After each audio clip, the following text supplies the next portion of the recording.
बिस्मिल्लाहिर्रहमानिर्रहीम अस्सलाम वालेकुम।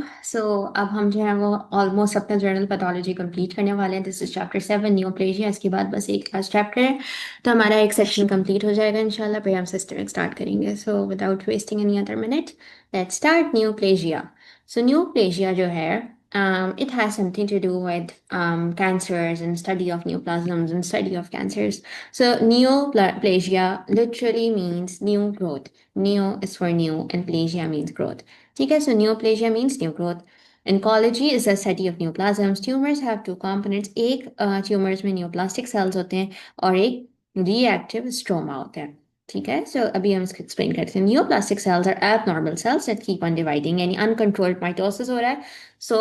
वो कौन सा कंपोनेंट बन जाएगा? वो नियोप्लास्टिक सेल्स बन जाएंगे। स्ट्रोमा यानी रिएक्टिव स्ट्रोमा वो पार्ट होता है जो उसको सप्लाई करते हैं। सेल है तो cell needs connective tissue, it needs blood vessels, right.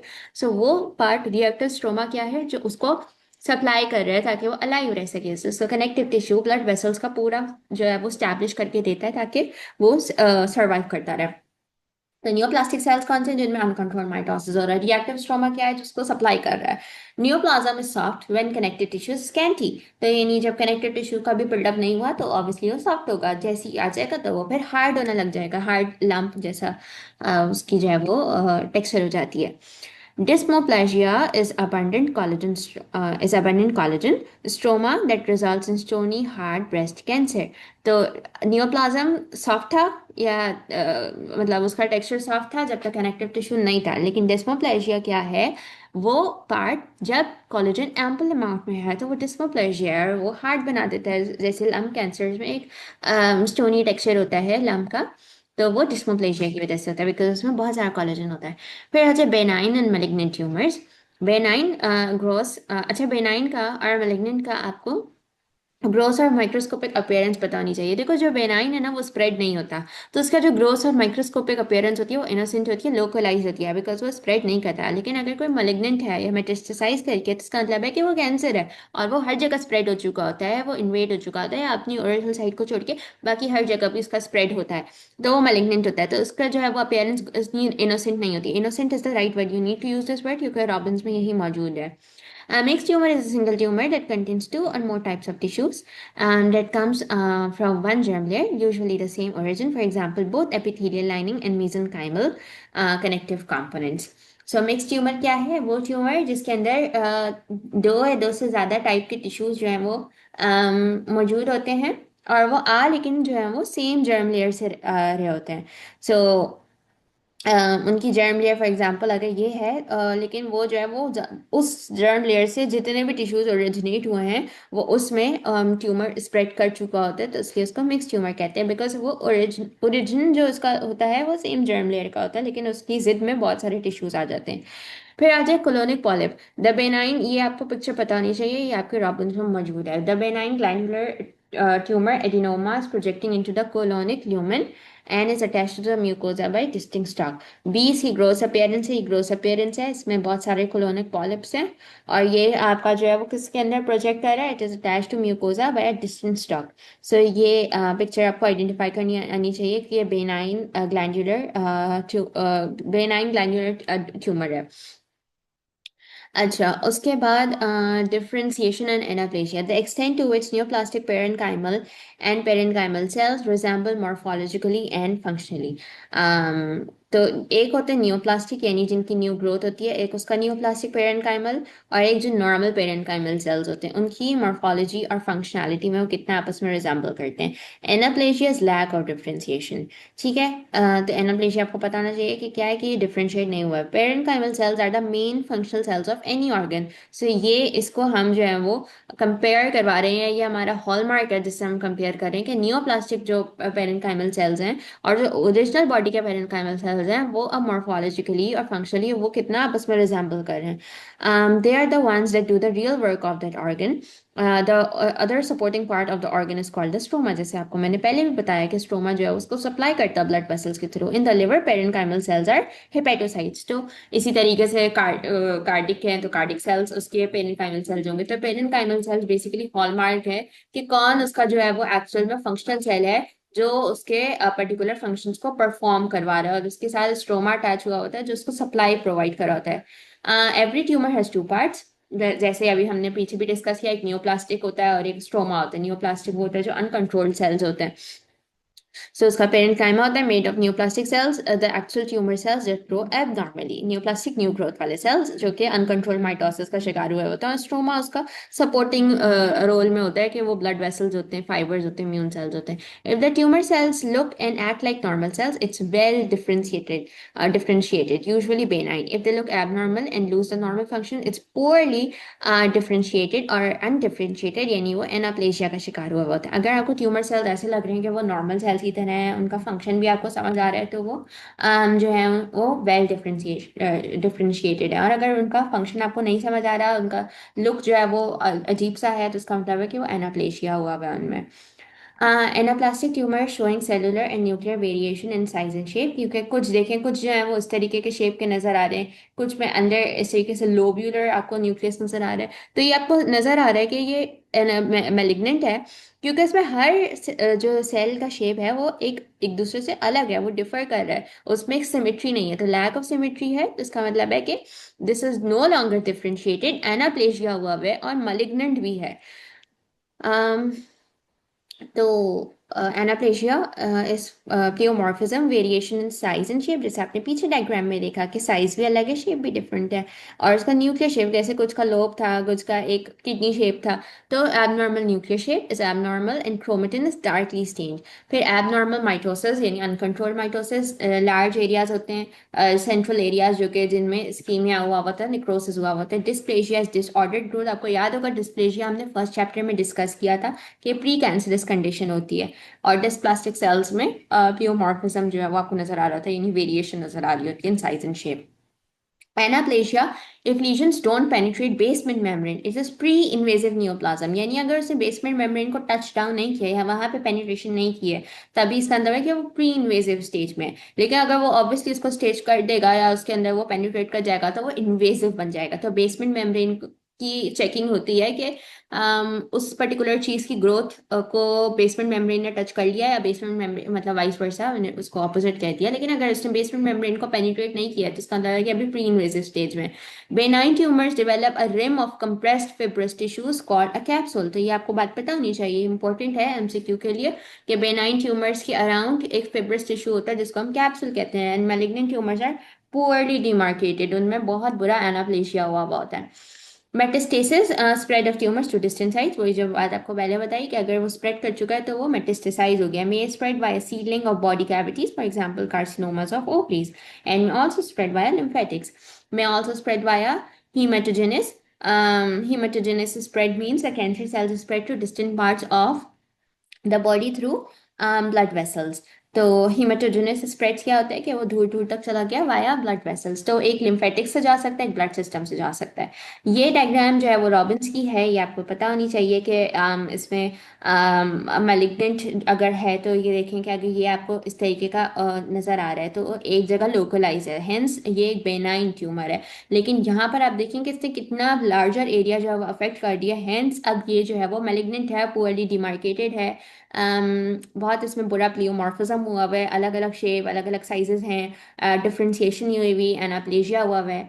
और बेनाइन जो है वो डिमार्केटेड होता है, नॉन इन्वेजिव होता है, स्लो उसकी ग्रोथ होती है, और अच्छा खासा वो डिफ्रेंशिएटेड होता है, तो इसलिए वो उतना रिकग्निशन में नहीं आ रहा होता कि ये नॉर्मल है या नियोप्लास्टिक है।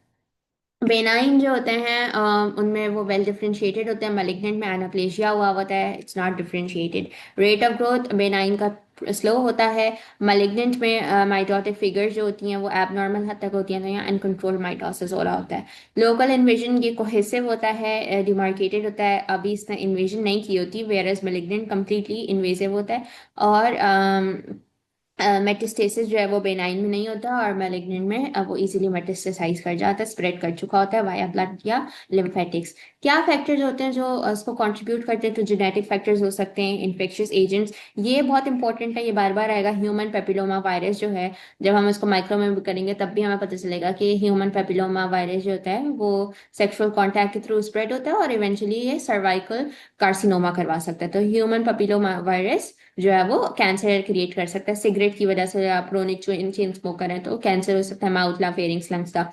अल्कोहल अब्यूज जो है वो आपका ओरोफेरिंक्स कार्सिनोमास का रिस्क इंक्रीज करवा सकता है। ओबेसिटी की वजह से भी जो है वो कैंसर हो सकता है। यूवी रेस का आपका बहुत ज़्यादा एक्सपोजर है, या ईस्ट्रोजन।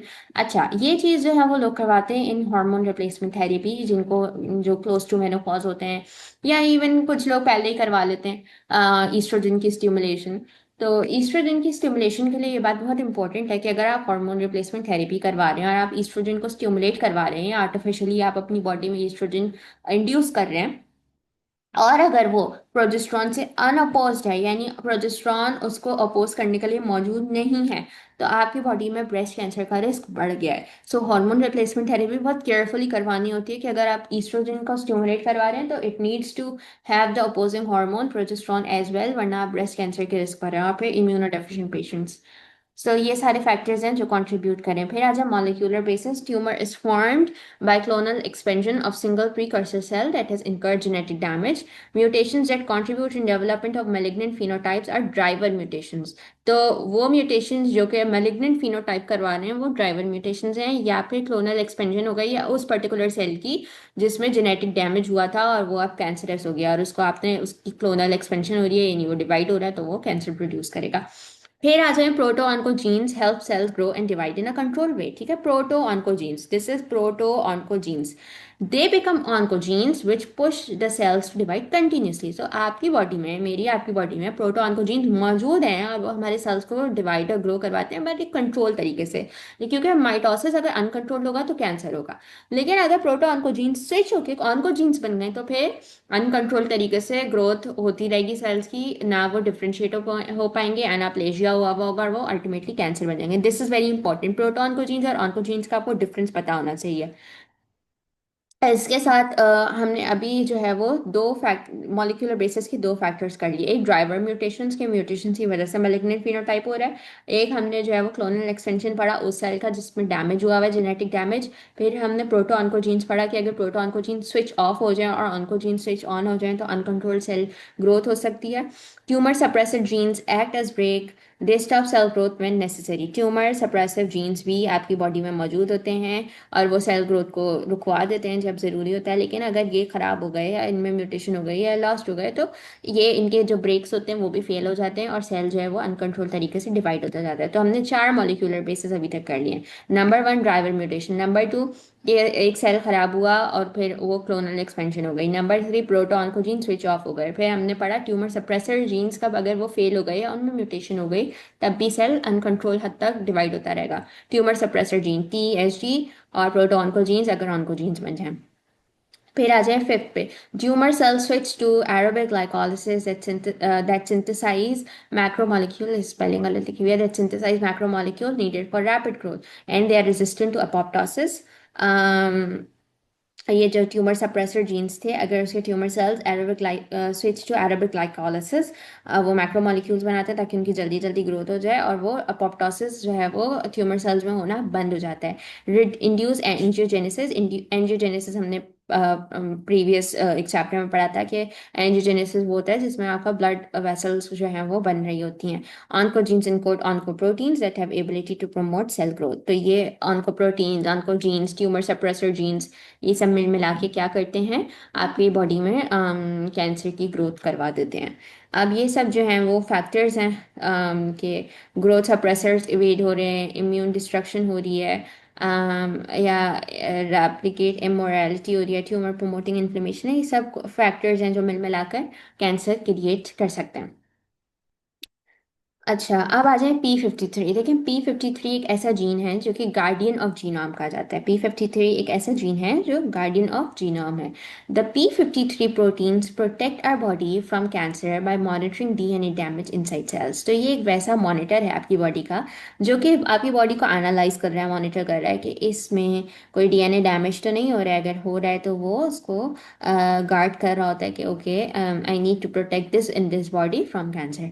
कैसे करता है, ताकि वो DNA डैमेज को मॉनिटर कर रहा होता है। तो ये इसको इसलिए हम गार्डियन ऑफ जीनोम कहते हैं, यानी चौकीदार है आपकी बॉडी का। It decides whether a cell should repair itself stop dividing और die if it is too damage. तो ये एक प्रोग्राम्ड अपोप्टोसिस भी करवा सकता है।